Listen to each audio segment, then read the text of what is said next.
ketemu lagi di Ajak Anak, channelnya keluarga yang suka ngajak anak jalan-jalan dan berpetualang. Ini bagian kedua dari cerita road trip kami naik Siludens Land Rover Series 2A keluaran tahun 1964 yang kita modifikasi kargonya biar asik diajak camping camper van.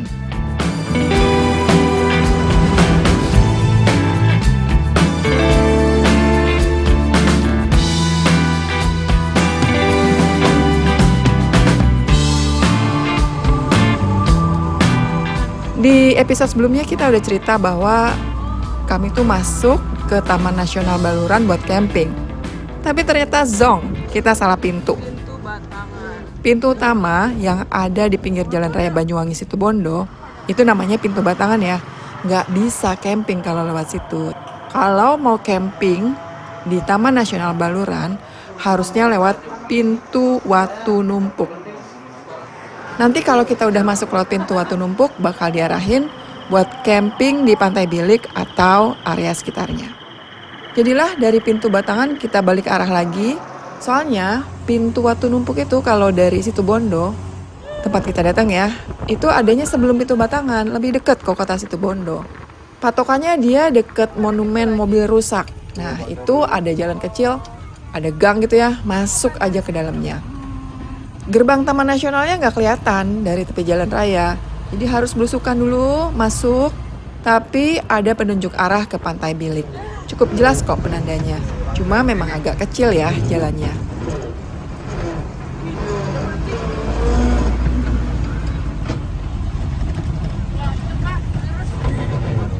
Oh iya.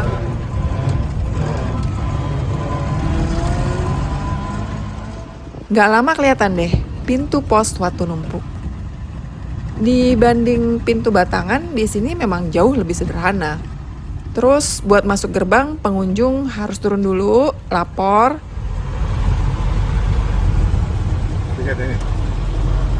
Ini berarti udah masuk Taman Nasional ya? Udah. Biaya masuk per orang Rp11.000. Kalau camping hitungannya kan 2 hari ya. Jadi kenanya Rp22.000 per orang. Sementara kalau mobil sekali masuk Rp10.000. Jadi total kita camping di sini 2 hari 1 malam 98.000 untuk 4 orang. Administrasi beres, masuk deh kita. Diarahin buat ngikutin jalan aja karena nanti bakal ketemu deh di ujung Pantai Bilik namanya. Kami menikmati sepanjang jalan masuk, kanan kiri yang kelihatan adalah hutan semak. Sementara jalan yang kita lalui ini relatif datar ya. Jadi kalau buat mobil sekelas sedan sih masih aman ya. Sapi, wah sapinya banyak banget, sapi. Kalau kita amati ya, di kanan kiri jalan ini, tanah aslinya kan lahan vulkanik tuh, beda banget. Kalau diinjak dia, blobes ke dalam, terus warnanya lebih kehitaman dan kelihatan menyimpan air. Mungkin juga karena musim hujan kan sekarang. Kayaknya udah lelah banget ini sapinya. Dan tiba-tiba kita ketemu kawanan sapi. Tapi ini sapi warga ya, bukan sapi liar. Wah ini gede banget mah, ini makanannya habisin sama dia semua kali. Sapi yang kita temui ini katanya cuma sebagian kecil aja, karena kata petugas ada sekitar 2.000 sapi yang sering digembalakan di area sini sama warga. Di dalam tuh sebenarnya ada kampung, tapi warga di sana emang sudah turun-temurun tinggal di sana, udah lama tinggal. Sapi-sapi ini sebagian milik warga di sana. Kita ketemu cuma sisa-sisanya aja nih jumlah sapinya. Karena kan udah sore gitu. Katanya kalau mau ketemu yang banyak banget itu kita harus jalan pagi-pagi sebelum jam 7 itu bakal ketemu banyak banget sapi yang keluar buat digembalakan. Lalu karena ada kampung juga dan ada di dalam tuh nanti ada pos juga, jaringan listrik ada di dalam Taman Nasional. Mau pulang Pak?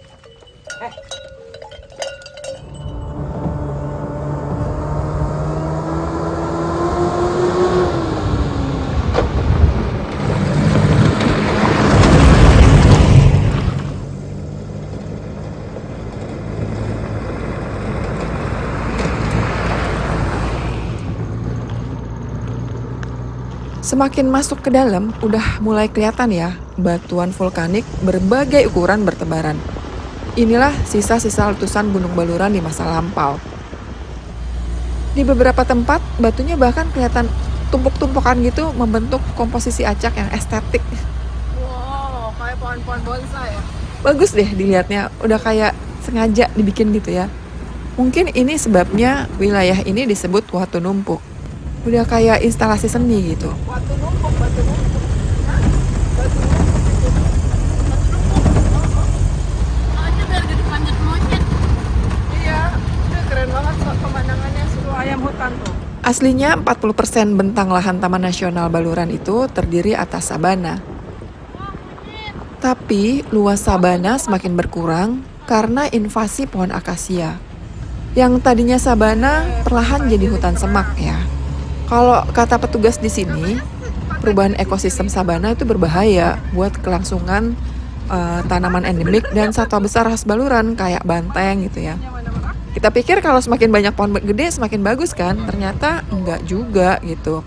Bisa justru perubahan ekosistem itu berbahaya meskipun misalnya yang dari sabana itu berubah jadi hutan dengan pohon-pohon yang lebih tinggi karena adanya pohon akasia ini.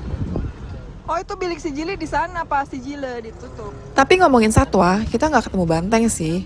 Cuma ada banyak ayam hutan dan tentu saja monyet. Ini binatang paling banyak yang kita temuin. Nah, kalau sampai sini nanti nggak usah bingung nama pantainya. Ada yang bilang Pantai Bilik, ada yang bilang Pantai Bilik si Jile. Ini ada tulisannya Pantai Bilik Merak.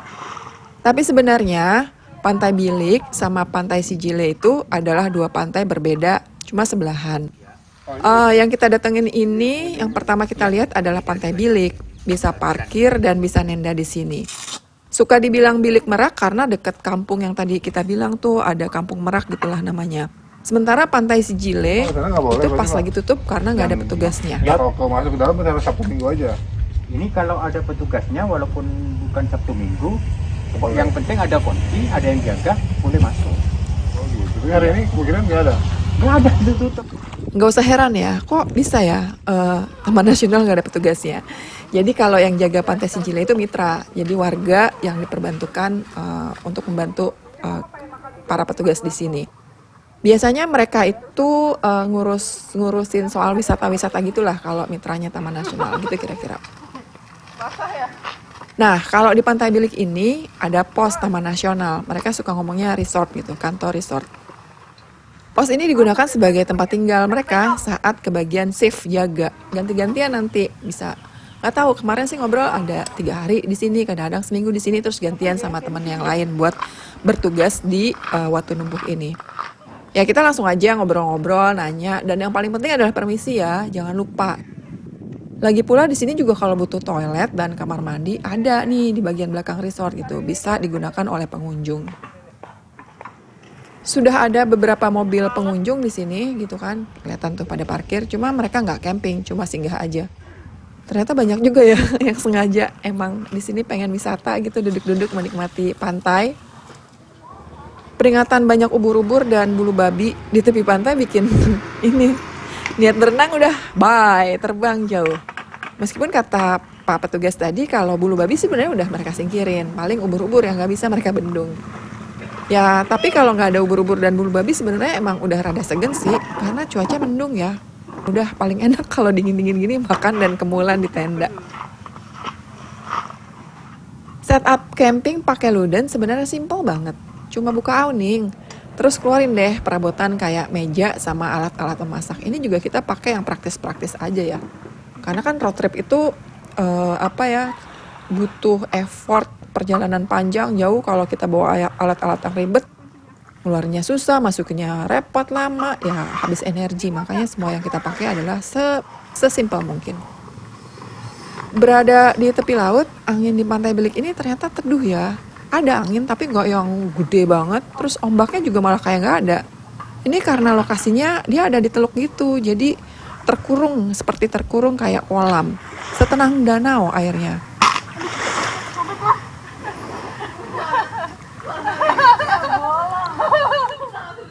Kalau mau gampang cari tempat ini di peta gitu ya, cari aja titik Pantai Bilik Merak, itu udah kelihatan banget. Fasilitasnya lengkap loh, ada musola di sini, ada kamar mandi. Kalau mau nge-charge kita bisa nebeng listrik, nyolok di kantor. Baik-baik bapak petugasnya, boleh kita nyolok di kantor. Wifi juga ada, tapi harus beli voucher ya sama petugas Taman Nasional. Terus harga vouchernya murah banget, masa 2.000? Itu Bapak Herin yang bayar. Tendanya Luden sendiri udah custom nempel di kap mobil. Ini juga yang membuat setup camping nggak pakai lama, nggak pakai ribet. Tinggal angkat kapnya, kebuka deh kamar lantai atas yang siap digunakan untuk rebahan. Jendela kita buka lebar-lebar biar angin masuk. Tapi ini jaring-jaringnya tetap dipakai untuk mencegah intervensi serangga. Serangganya banyak banget, apalagi pas mau maghrib itu kayak nyerang-nyerang ke muka gitu ya. Bukan nyamuk sih, ada nyamuk tapi ada lagi yang semacam ngengat gitu. Kalau kita ngedip gitu suka masuk ke dalam mata. Di atas ini muat 2 orang dewasa tidur selonjoran ya, enak loh sebenarnya. Sementara yang bagian bawahnya kalau udah diberesin bisa buat taruh kasur. Cukup juga buat tidur berdua, nggak perlu nekuk-nekuk badan, nyaman lah pokoknya. Yes.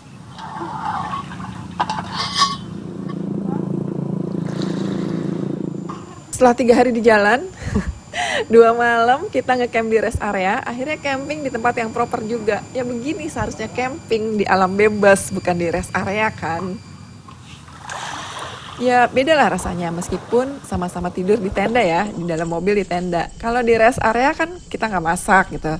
Ya kali di rest area masih masak juga. Di sini kita masak sendiri gitu kan.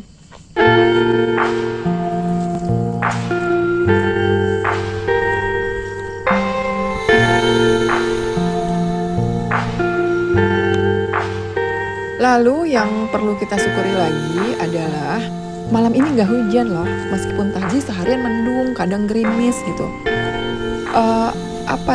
Ya enak lah gitu jadinya kita kan nggak terkurung dalam mobil, kita bisa duduk-duduk santai di sini menikmati pemandangannya gelap sih. Dan kita tuh cuma sendirian di sini, temennya cuma bapak petugas yang ada di dalam kantor gitu kan. Terus meskipun listrik tersedia, kalau mau sampai ke spot camping kan kita mesti tarik kabel ya. Tapi ya kita nggak punya kabel yang cukup panjang, makanya keberadaan power station jadi penting dan vital banget. Ini selalu kita pakai kalau kita bawa ya, kalau kita road trip kita pakai Bluetooth tipe EB70. Ini dayanya mencapai 1000 watt ya. Gampang di packing dalam mobil dan bisa buat ngecharge sejumlah gadget sekaligus buat nyolok lampu-lampu juga kan. Kelar makan saatnya tidur. Mama papa jatahnya tidur di bagian bawah. Sementara tenda di atas diisi anak-anak. Pules deh tidur. Sebenarnya sih tadinya mau menunda waktu tidur karena di luar ternyata bintangnya banyak banget loh pas udah tengah malam. Tapi nggak tahan juga, tidur juga di akhirnya. Tidur sini. Gitu deh. Lega ya? Hah? Lega ya? Enggak.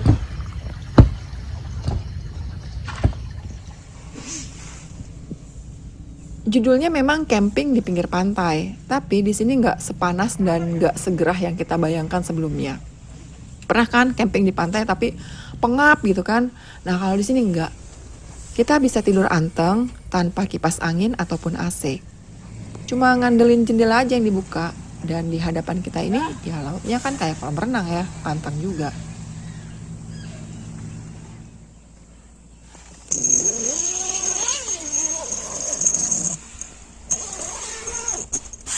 Alhamdulillah kita sangat menikmati suasana di sini, apalagi ya udah itu semalam camping gak ada saingannya, kita doang, nggak ada suara-suara berisik, nggak ada apa, yang ada suara serangga sih, itu ya tapi justru seru kan, suara serangga itu bikin kita tenang malahan.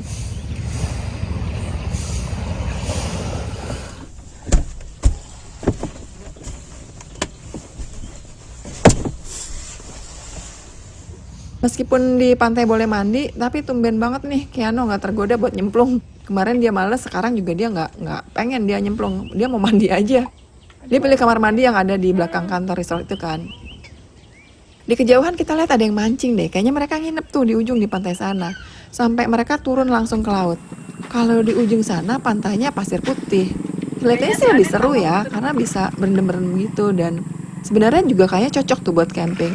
Tapi ya itu tadi, mengingat kita juga butuh fasilitas toilet, air bersih, nggak tahu kita keadaan di sana, ya kita pilih di sini aja lah.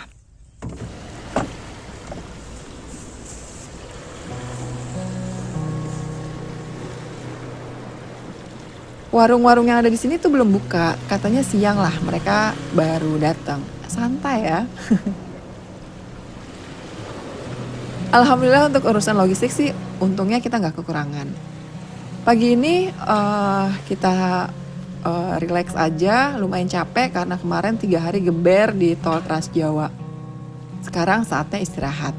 Dan di sini juga kita, ini apa ya namanya, sarapan sekalian makan siang.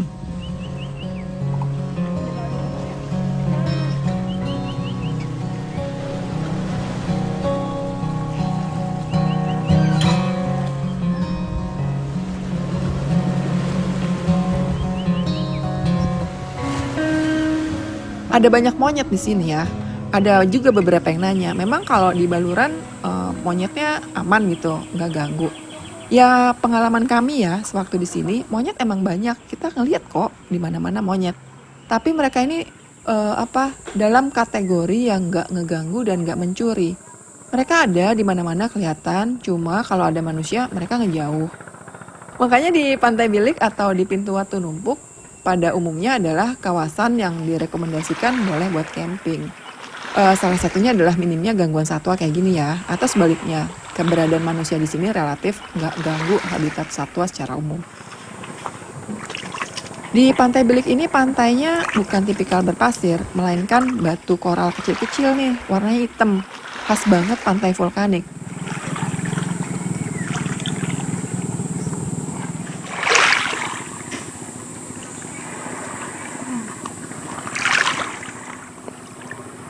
Ya jatuh. Terus Gunung Baluran dulu memang aktif ya, makanya letusannya bisa sampai sini nih. Tapi dia udah lama banget aktifnya, makanya kadang-kadang disebut Gunung Purba karena sekarang tuh udah bukan gunung aktif lagi. Ada mau lagi statusnya? Aktivitas yang bisa dilakukan apa di sini? Yaitu anak-anak menyempatkan diri melihat rusa yang ada di dalam kandang. Itu suara monyet ya? Iya. Di Baluran ini sebenarnya emang ada habitat rusa ya. Jadi rusa yang keliaran bebas dan rusa liar. Ini lucu banget kamu. Sejak kemarin sore kita ngelihat beberapa rusa gitu. Cuma kan namanya juga satwa liar. Begitu ngelihat kita langsung kabur deh. Gak sempat ketangkap kamera. Cuma yang di dalam kandang ini beda ya. Ini rusa diimpor dari Jawa Tengah. Didatangkan dari Jawa Tengah. Katanya untuk sementara ditaruh di kandang buat nanti dilepas kalau udah ada waktunya. Oh. Kayak di taman safari. Ini lucu banget sih kamu. Terus petugasnya baik banget, kita diajak buat kasih makan rusa. Ini nih, anak-anak senang banget ngasih makan rusa. Makanannya adalah pucuk-pucuk tanaman jagung. Oh, gila dia makan semua loh. Kedek banget ini nih. Hah? Ya, makan juga kamu ya.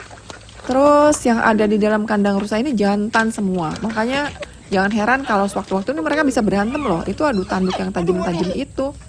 Bunyinya bletak-bletak gitu loh kalau udah berantem. Yang ini harus banget. Ini apa sih? Kamu tuh rakus banget. Belum dimakan juga. Ayo, apa?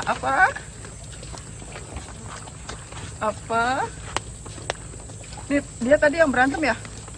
Iya, kayaknya. Oh, dibawa dari Jawa Tengah. Iya.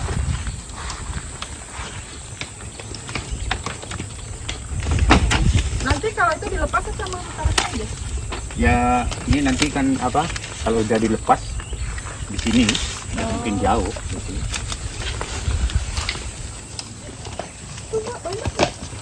Wah, berantem. Waduh.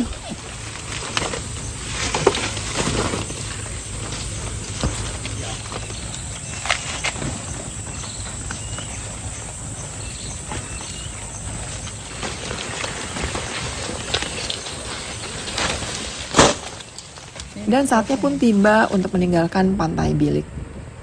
Kita harus melanjutkan perjalanan sebetah apapun kita di sini.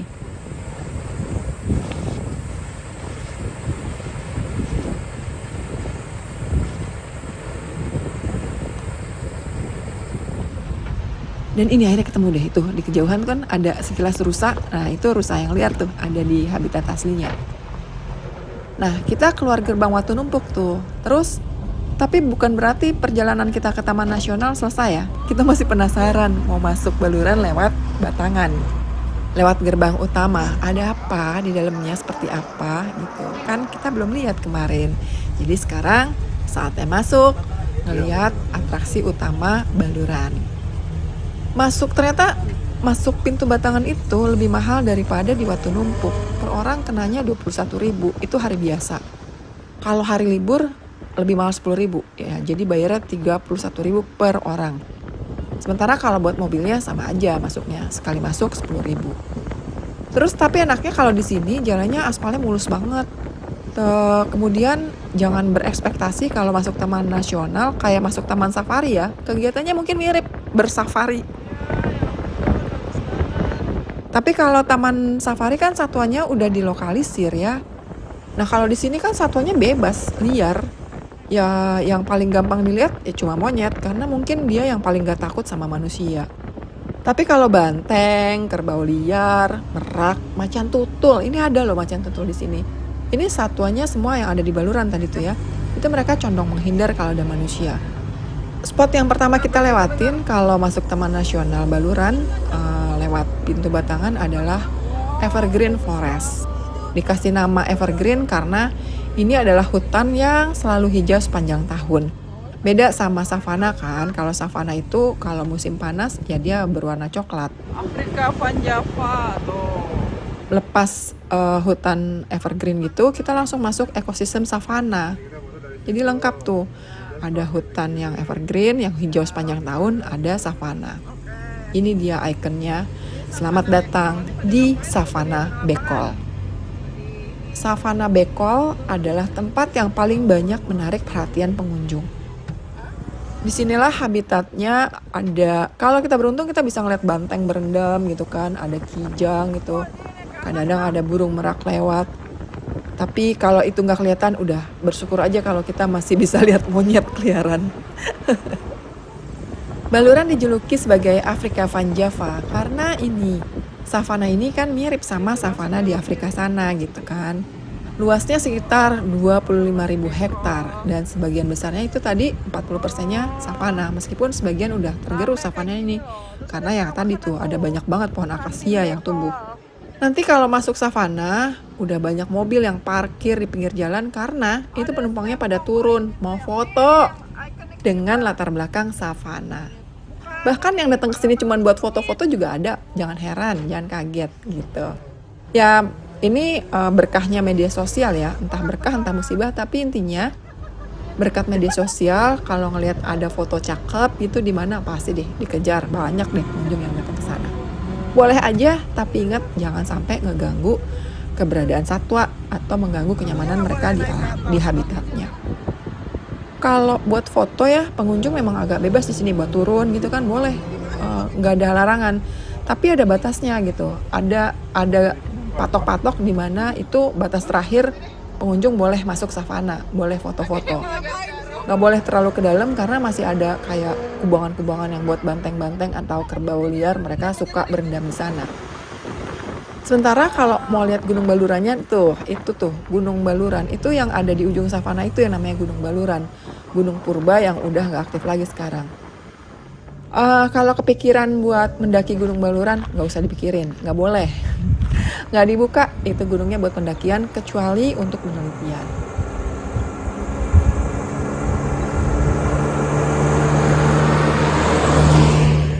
Round pertama kita cuma lewat aja di Savana Bekol. Rencananya nanti pas pulang baru deh kita bakal foto-foto di sini. Kalau ngikutin alur pengunjung ya, jalan yang kita lalui ini membawa langsung ke Pantai Bama.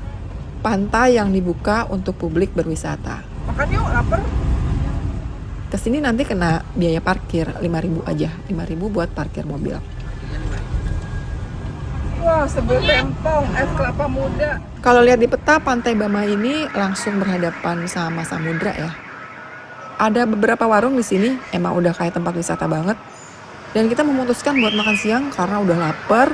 Pilihan jatuh ke nasi tempong. Ini makanan khasnya Banyuwangi ya. Kalau buat orang Sunda ini macam nasi timbel kalau buat orang Sunda ya, karena porsi nasi tempong udah lengkap sama nasi, lalap, tahu, tempe, ada ikan asinnya. Terus kita bisa nambah lauk, mau ayam goreng silakan. Yang nggak boleh ketinggalan adalah sambal, karena dia nggak jadi nasi tempong kalau nggak ada sambal tempongnya ini. Ternyata enak juga ya makan di sini. Salah satunya mungkin karena udah lapar banget juga. Tapi beneran masakannya lumayan kok, enak. Cocok lah di lidah. Nah di sini nih bakal ketemu deh perbedaan kelakuan monyet di Watu Numpuk dan di Batangan. Pada berani-berani banget monyetnya, aktif banget. Makanya tempat kita makan ini kayak di kerangkeng biar aman dari gangguan monyet.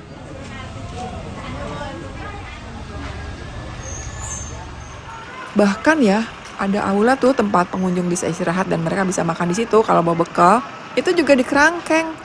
Jadi kita kayak masuk ke dalam kandang. Terbalik ya, biasanya hewan dikandangin, ini sekarang manusia gantian yang masuk dalam kandang. Ya gimana? Tamunya kan kita. Ini alamnya emang rumahnya buat si para satwa. Kalau di luar kita nenteng-nenteng makanan, ini monyet suka ngerebut-rebut ya makanannya. Ini sebenarnya mungkin ada bagian salahnya manusia juga sih gitu kan. Awalnya suka dikasih sih makanan gitu, makanya mereka udah kebiasa gitu sama makanan manusia. Padahal sebenarnya udah ada larangan loh buat memberi makan monyet, di mana-mana ditempel. Cuma ya nggak tahu ya, bingung juga, di depan mata kita tuh ada aja 1-2 pengunjung yang entah nggak tahu atau emang nggak punya kesadaran ngasih aja makanan ke monyet. Mungkin niatnya baik ya. Di Pantai Bama pengunjung boleh main di pantai, sebagian ada yang main air juga. Nah yang nggak boleh emang camping di sini. Kebayangkan kalau ngelihat kelakuan monyet-monyetnya bakal repot juga sih. Di Pantai Bama ini kita bisa menuju mangrove trail kalau mau. Jadi kan kayak seperti kita bilang tadi, ekosistemnya ada hutan, ada savana, ada ekosistem pantai, ada mangrove gitu kan. Atau kita bisa ke Pantai Kahona, ada di sebelah Pantai Bama ini. Tapi sayangnya kita nggak punya waktu banyak gitu kan. Ya udah explore bagian sini aja. Kita mau lanjut menjelajah lagi. Road tripnya masih panjang. Jadi waktunya juga mepet. Ya udah, kita kembali ke arah savana. Masih ada niat foto-foto juga kan buat bukti kalau kita pernah ke sini.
Tur setengah hari di Taman Nasional Baluran pun selesai.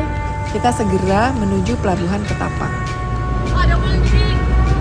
Dari Banyuwangi kita akan menyeberang ke Bali. Belum tahu nanti di Bali kita bakal kemana. Sejauh ini kita belum tahu.